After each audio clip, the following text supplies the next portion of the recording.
C'est la Minute Pia Pia.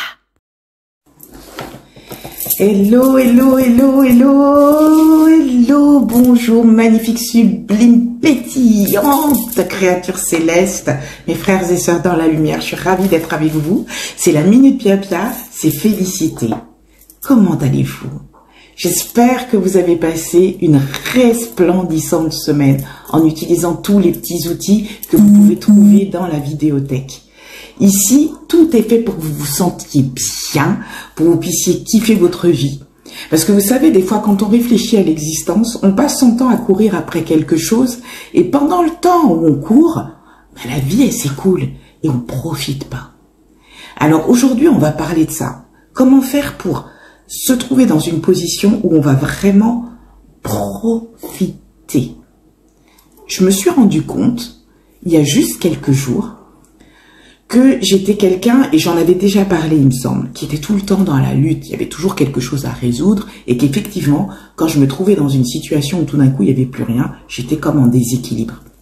Est-ce que vous connaissez ça? Vous avez dans votre entourage, ou peut-être que vous vivez ça, des personnes qui ont toujours un problème. Toujours. Quoi qu'il arrive, ils sortent d'une situation, ils se trouvent dans une autre. Et même quand tout va bien, vous les entendez dire « oui, mais non », toujours pessimistes. C'est agaçant, reconnaissons-le. J'en avais parlé avec une amie une fois et on avait déterminé que c'est ce qu'on appelle l'addiction au malheur.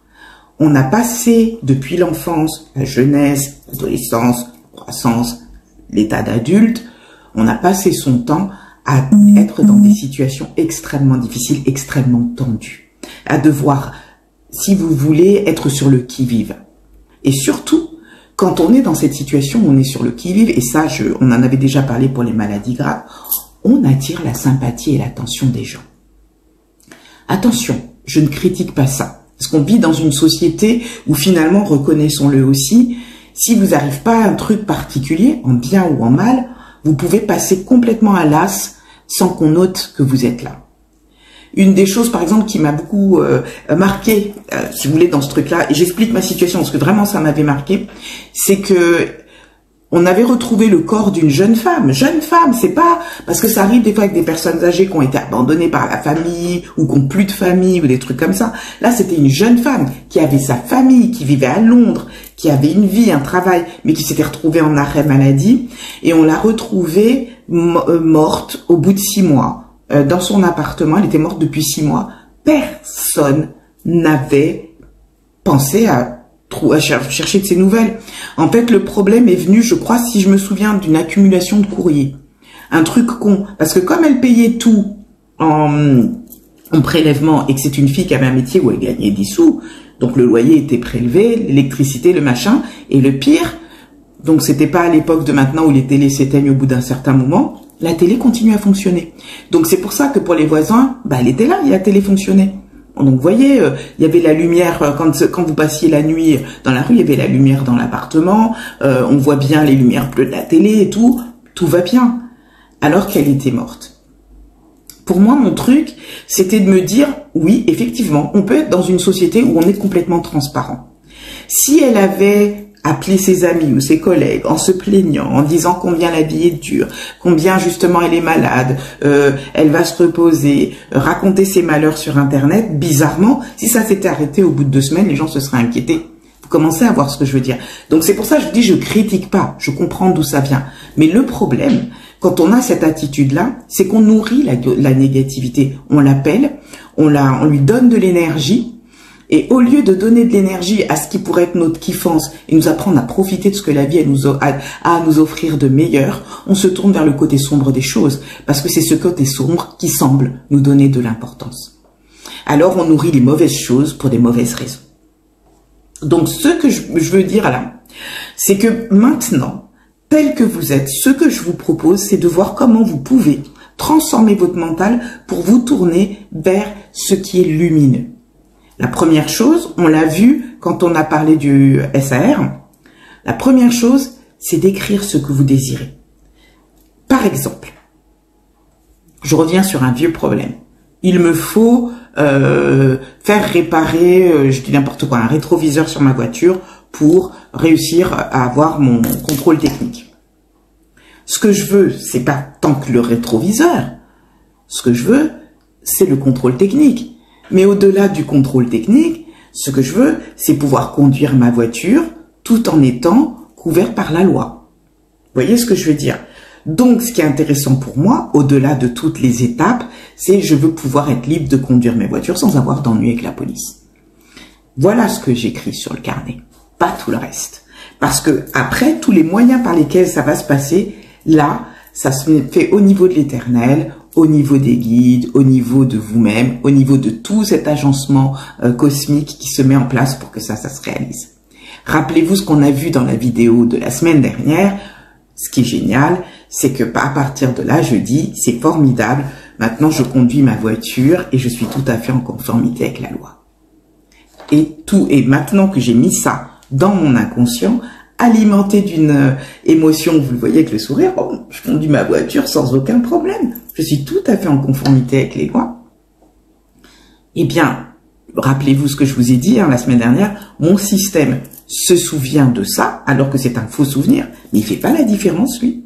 Donc, il va faire en sorte que tout se mette en place dans le sens de ce que j'ai déclaré. Alors, pourquoi le dire à haute voix ne suffit pas? C'est parce que on le dit souvent, et si vous avez eu affaire à des gens qui travaillent de façon traditionnelle, vous avez vu que souvent ils écrivent, ou ils dessinent sur le sable, ou ils dessinent à la craie sur des ardoises ou des choses. L'écriture est un geste magique, c'est un geste symbolique. Vous utilisez des symboles et vous leur donnez de l'énergie. Et en même temps, quand vous écrivez, vous projetez quelque chose avec votre mental. D'abord, vous concentrez l'énergie, vous utilisez le geste, ce qui fait qu'au lieu de vous éparpiller ailleurs, vous mettez extrêmement de force et de présence sur ce que vous êtes en train de faire. Et si je vous dis, je veux manger une orange et que j'écris, je veux manger une orange, mon mental me voit l'orange et sent le goût que ce serait de manger cette orange. C'est tout ce travail alchimique qui se fait de façon complètement inconsciente quand vous écrivez ce que vous voulez voir réaliser. D'accord ? Ça peut marcher aussi à d'autres niveaux et c'est pour ça que j'abordais le sujet parce que j'ai reçu un mail là-dessus lorsque vous voulez aider quelqu'un qui va pas bien. On vous dit souvent dans le domaine des énergies qu'on ne peut pas aider quelqu'un contre sa volonté. Or, on revient sur ces personnes qui sont addictes au malheur. Vous voulez pouvoir les aider à s'en sortir, mais vous ne pouvez pas contre leur volonté. C'est vrai. Et vous ne pouvez pas non plus, de toute façon, faire des expériences à leur place, puisqu'il y a une chose que j'ai apprise avec ma longue vie, pas toute mes vies, on va dire. Ce que j'ai appris, c'est que l'expérience des uns ne sert pas beaucoup aux autres. Soyons très clairs, nous avons chacun notre expérience. La seule chose qu'elles peuvent, c'est servir comme des contes de fées, etc., servir de guide pour qu'à des moments donnés, vous disiez, ah oui, machin, il est passé par là aussi. C'est pour ça que quand vous racontez des histoires de votre vie, une fois de plus, on revient, essayez de raconter des histoires dans lesquelles vous avez réussi des choses, vous avez surmonté des obstacles. Devenez ces contes magiques sur lesquels on va pouvoir s'appuyer. Ma tante, elle a fait ça, je peux y arriver. Mon cousin, il a fait ça, je peux y arriver. C'est vrai qu'un tel est passé par là et il n'a pas perdu la face, il a persévéré, les choses sont arrivées. Vous pouvez lancer cette énergie-là. C'est déjà une première façon d'aider la personne. Et une autre façon, c'est justement de vous rappeler que cette personne, elle peut pas s'empêcher de faire comme ça. C'est sa façon à elle d'exister. Donc vous, dans votre façon de truc, vous allez décider que cette personne, quand elle vient vous voir, elle est bien dans sa peau. Vous allez le mettre sur votre carnet. J'adore Caroline car elle pétille de joie, par exemple. Ou à chaque fois Caroline est là, je me sens super bien. On a des conversations formidables, qu'est-ce qu'on rigole. Votre mental, petit à petit, va avoir cette image de vous en train de rigoler avec Caroline. Et la prochaine fois que vous verrez Caroline, vous serez même étonné de voir que Caroline va vous dire « Ouais, ça va ». Et là est le piège. Elle va vous dire « Ouais, ça va ». Elle va commencer à rigoler avec vous et vous allez vous dire « Ouais, il y a un truc qui est bizarre ». Parce que vous êtes habitué à ce que Caroline ne soit pas en forme. Caroline se plaint. Donc, ce que vous allez faire, au-delà de dire, voilà, j'adore être avec Caroline, on rigole beaucoup, c'est moi, voilà. J'ai une influence, je sais pas, Caroline en ma présence est quelqu'un qui se sent bien. ou j'aime la présence de Caroline qui me réjouit. Ce qui fait que vous changez aussi, vous, votre façon de percevoir cette personne, votre attitude vis-à-vis de cette personne, ce qui fait que vous n'allez pas agacer, est-ce que ça vous est arrivé, d'agacer quelqu'un et de dire « T'es sûr, ça va? T'es bizarre, t'es pas comme d'habitude. Ça va, dis donc, t'as rencontré quelqu'un, hein ?» Quand on fait ça, tout ça, c'est du négatif. On s'en rend pas compte. C'est-à-dire qu'on est en train de remettre dans l'énergie, dans l'habitude de quelqu'un qui râle et qui est pas bien, au lieu de mettre dans l'énergie de « Oh, j'adore te voir comme ça. Oh, c'est un bonheur. » Disons, on se marre. Vous voyez ce que je veux dire? Ce qui est intéressant quand vous allez faire ça, vous allez transformer votre perception de la personne, vous allez transformer l'énergie qui se dégage entre vous quand vous êtes ensemble. Cette personne va se nourrir de cette perspective positive et elle va petit à petit transformer sa façon d'être. Vous n'avez pas agi sur sa vie, vous n'avez pas dit à partir de maintenant, j'en sais rien moi, elle est prospère, elle est truc, elle est là. Vous allez juste dire, quand je la vois, elle rayonne, elle est heureuse, elle est bien. Donc vous allez agir dans votre rayon de perception. Et c'est là que c'est puissant parce que j'ai lu ce truc-là dernièrement et j'ai trouvé ça très beau. Ce monde, c'est ma planète et c'est les autres qui vivent dedans. Et c'est vrai que c'est comme ça quand on travaille au niveau énergétique, par rapport aux différentes dimensions. Quand vous projetez les choses que vous souhaitez matérialiser, vous créez votre monde et les autres vivent dans votre monde. Donc dans ce monde-là, Caroline, elle est phénoménale, elle est heureuse, elle est bien dans sa peau et quand elle débarque, vous passez des moments fabuleux. Vous voyez ce que je veux dire? Mais en faisant ça, inconsciemment, vous travaillez en souterrain pour le bien-être de Caroline, parce que toute votre énergie va être toujours sur la positivité et la capacité de Caroline de générer une énergie généreuse, fantastique et agréable pour les gens autour d'elle. Vous pouvez le faire dans tous les domaines de votre vie. Maintenant que j'ai déménagé, je me suis dit, bah tiens, table rase, comme on l'a vu, hein, nouvelle personne, je change. Voilà, je décide de me dépouiller de beaucoup de choses. Et même au niveau de mon voisinage, je me suis dit, tiens, ça va être l'occasion d'être moi, mais le moi que j'aurais toujours voulu être avant, sauf qu'à l'époque, j'étais sous la magie, sous des tas de trucs, donc il y avait beaucoup de choses qui n'allaient pas. Maintenant que je suis libérée de tout ça, voyons voir ce que va donner Félicité. C'est extraordinairement léger. Vis-à-vis de mes voisins, ça se passe très très bien. Vis-à-vis des commerçants autour, mais franchement, c'est épatant. Et vis-à-vis même de mon sentiment, parce que il m'arrive de sortir le matin juste pour aller me balader et marcher. Alors qu'il fait moche, là, je suis sortie ce matin parce que j'avais envie. Because I want to. Et ça, c'est cette positivité qui s'est installée et j'ai nourri de plus en plus cet endroit parce que je vous ai expliqué combien ça alimentait au départ mon anxiété. Donc, j'ai décidé de revenir dessus en disant non. Maintenant, chaque journée est un bonheur dans lequel je vis. Je ne vais pas attendre de m'habituer à ça pour me sentir en vie. Je ne veux pas perdre de temps. Donc, je kiffe maintenant. Ça, c'est important. Alors, est-ce que j'ai un truc à vous communiquer de particulier? Non. Je vous l'ai dit, utilisez ce carnet. Écrivez ce que vous souhaitez matérialiser, nourrissez-le d'une énergie particulière. C'est d'une énergie de ça, non seulement c'est arrivé, ça a été créé, ça s'est passé, et ça a été phénoménalement bon. Et je vous recommande d'utiliser des choses grandioses. Ah, ça a été grandiose, ça a été merveilleux, c'était magnifique, j'ai adoré. Allez-y, là pour une fois, chargez la mule, parce que ce sont des mots qui donnent une énergie très forte, très puissante, très agissante en fait, et qui va favoriser les transformations. Je peux pas vous raconter tout ce qui se passe actuellement. Il y a des choses bien sûr qui sont prévues, imprévus qui sont arrivés, qui n'étaient pas forcément agréables au départ, mais justement en utilisant cette attitude de dire ok, c'est comme ça, mais voilà qu'est-ce que je veux par rapport à la situation. J'ai vu des situations se transformer littéralement. Littéralement. Je vous jure, je suis vraiment désolée de ne pas pouvoir tout dire, parce qu'il y a des choses qui concernent quand même des aspects de ma vie privée, des gens de ma famille qui n'ont pas forcément envie que je raconte leurs trucs. Rappelez-vous ce que j'ai dit, hein, pour vivre heureux, vivons cachés, il y a des choses, faut pas les, voilà, c'est pas la peine de les mettre sur la place publique. Mais j'ai été stupéfaite de voir comment, quand je voyais la situation devenir un peu problématique ou bloquée, je m'asseyais, j'écrivais sur mon cahier ce que je souhaitais arriver, donc je dépiote. Hein, comme je vous ai dit pour la voiture, ça, ce sont juste des intermédiaires. Le vrai but, c'est ça. Et j'ai dépioté. Et à partir du moment où je mets, par exemple, moi, ce que je veux, c'est profiter de la vie à fond. Je veux, je sais pas, moi, n'importe quoi, hein, aller manger dans des bons restaurants, manger de la super pâtisserie. Bah tiens, ça, je peux le dire. Il y a quelques jours, ce que je voulais manger chez Pierre Hermé. Ça faisait longtemps que j'étais pas allée là-bas. Et aller toute seule, je vois pas trop l'intérêt. Et ben là, ce vendredi, on m'a invité chez Pierre Hermé. Voilà, je suis allée me manger un bon petit gâteau au chocolat qui était bien, dis donc, il m'a tenu au corps celui-là, mais qui était délicieux, qui était magnifique, qui était super bon. Et c'était un souhait que j'avais formulé une semaine avant. Donc c'est des petites choses comme ça.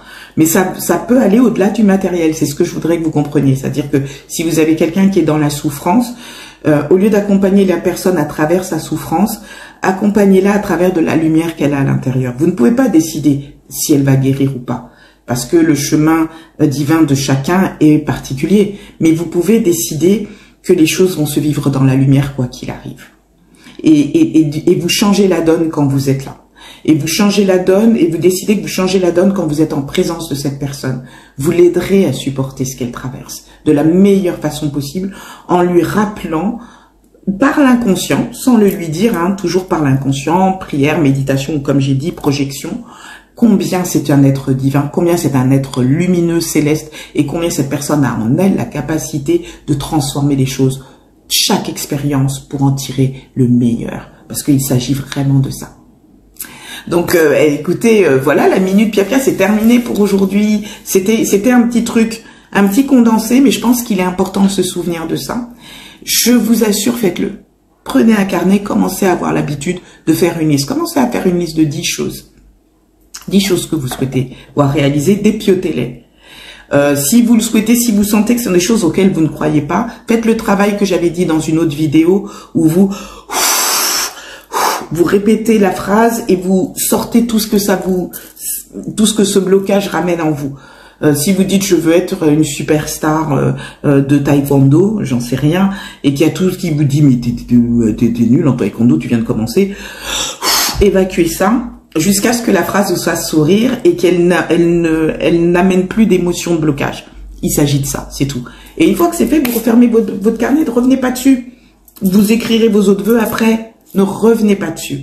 Et puis, 1 an après, peut-être 2 ans, ou comme moi, lors d'un déménagement, vous retombez sur la liste, vous lisez et vous réalisez, oh, j'avais mis 12 trucs, il y a 11 qui se sont réalisés, mais vraiment dans la précision. J'en suis encore bluffé. 1 an avant, j'ai fait une liste de 12 trucs, boum, tout s'est réalisé, sauf une chose. Mais ça n'est pas fini, elle a encore la possibilité de se réaliser. Vous voyez, au lieu de fermer, parce que la dernière fois je vous ai dit ça, j'avais fermé. Maintenant, j'ai appris que tu fermes pas. Tu dis, hey, c'est encore en cours. Donc, tout est possible. Ok? Alors, bienvenue aux nouveaux adhérents. J'espère que vous appréciez le contenu de cette vidéothèque. Merci pour les mails que je reçois. Merci pour la confiance que vous me faites. Je vous dis une fois de plus, je sais que ça n'est pas facile de prendre son courage et d'écrire à quelqu'un et d'expliquer ce qui lui arrive dans la vie. Je ne dirai jamais que vous êtes des gens qui vous plaignez, parce que quand vous écrivez, c'est pas pour vous plaindre, c'est pour trouver une solution pour vous en sortir. Donc vous êtes vraiment des gens, des guerriers de lumière, des guerrières de lumière. Et ça, c'est formidable, je respecte ça de tout cœur. Merci de m'associer à ça. Des fois, j'ai un peu peur que vous me donniez beaucoup plus de pouvoir que je n'en ai malheureusement, et je fais mon possible pour vous aider ou vous orienter vers les bonnes personnes. J'essaie de répondre aussi le plus rapidement possible. Quelquefois, je ne peux pas tout le temps. Là, j'avais de la famille, donc j'étais assez prise. J'étais même pas sûre d'avoir l'occasion de tourner cette vidéo jusqu'à ce matin. C'est pour vous dire. Mais qu'est-ce que j'ai fait? J'ai mis sur mon carnet. Vous voyez ce qui se passe? C'est quand même phénoménal. Donc voilà, prenez soin de vous. Prenez un extrême soin de vous. Prenez soin de réveiller votre kiffance. Et si vous êtes dans la douleur, par petits bouts. On peut pas passer de je suis tout en bas à tout d'un coup, je vais être non. Mais on peut essayer d'aller un tout petit peu mieux. Par exemple, si on est déprimé, Puis après, je vais arrêter parce que sinon, on va parler tout le temps. Si on est déprimé, on peut essayer de passer à la colère. Je vous ai toujours dit, vous êtes des gens pleins de bonté. Vous osez pas en vouloir aux gens, vous osez pas les insulter, vous osez pas dire tout ce que vous pensez, même pas devant Dieu je vous donne l'autorisation. Créez un cercle de lumière, demandez la protection de l'archange Gabriel pour que ça attire pas des énergies négatives et dites, là, je vais vider mon sac. Et videz votre sac sérieusement. Ouais, t'es un connard, tu m'énerves, va te casser une jambe, j'en sais rien, allez-y. Tout ce que vous vous interdisez parce que vous êtes bien élevé, vous êtes gentil, vous avez plein de principes, c'est tout ce qui vous rend malade, c'est tout ce qui vous pourrit la vie. Sortez ça, mais dans ce cercle protégé. Une fois que vous avez tout sorti, remerciez Michael et dites-lui de nettoyer tout ça, avec sa lumière spirituelle, et qu'à la place, il vous remplisse d'une lumière de paix, d'avancement, de prospérité, de bonne santé, de bonne fortune. Vous allez voir, ça va changer la donne. Mais ne vous laissez pas empoisonner. Prenez soin de vous et surtout, prenez soin de cette lumière intérieure qui vous permet de kiffer votre vie. C'est très important. Vous êtes venu ici pour profiter de tout ce qu'il y a dans ce monde. Donc, ok, on réveille cette lumière, on la nourrit. Et si elle est étouffée, c'est souvent parce qu'on a beaucoup de colère, beaucoup de tristesse. Il faut sortir ce truc-là. Ensuite, prendre soin des autres. On a vu ça tout à l'heure. Et puis, les déviants, dont on a parlé avant, vous les envoyez à l'Éternel. Ce sont des gens qui ne dépendent pas de vous. Vous n'êtes pas leur chirurgien. Ça sera l'Éternel. Ce sont des gens qui ont une déviance, il y a un problème énergétique, il y a quelque chose qui a pas collé au moment où ils sont venus là. Ils sont venus faire une expérience qu'ils travaillent par en dessous au lieu de travailler par au-dessus au niveau de la lumière. C'est leur problème, ça doit jamais être le vôtre. D'accord? Voilà, je vous souhaite le meilleur. On se dit à bientôt.